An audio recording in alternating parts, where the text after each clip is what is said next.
With this fight, do you know much about your opponent? Um, I know that he is. I'm pretty sure he's a brown belt. He's a grappler. Well, you know what? I don't know exactly what he's very good at because from what I don't. I'm not one to really study my opponent anyway.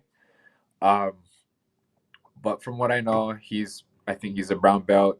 He's got a little bit of wrestling background, and um, he does like to strike a little bit from what I've seen.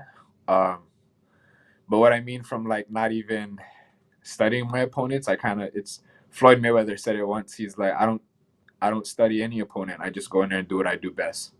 And I kind of just try to right. I really try to implement that because sometimes you can be so ready for one specific thing and you get in there and you're like, what the heck is this nonsense? You know what I mean?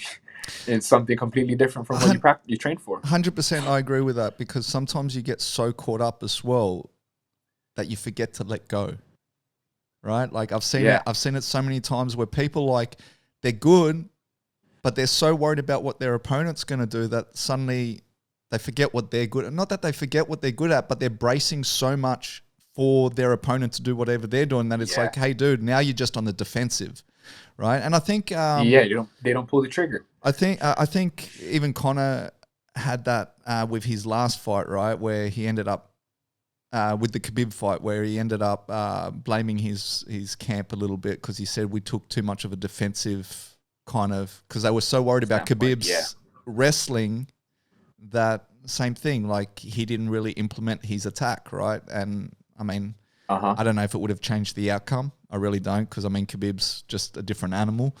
But Yeah. like it's just an interesting thought that by being so concerned about your opponent, it actually affects, as I say, and I hear that more often where people are just like, I can do stuff too. I'm not worried about what he's doing. Yeah. I can do Pe- stuff. People really forget that once we like, if you're playing your game, they get thrown off their game regardless. So there's no point in playing defense. Like even if your game is defense and they're a really good offensive person, then at some point your game still starts end up becoming the thing that leads. You're like you start leading the dance anyway.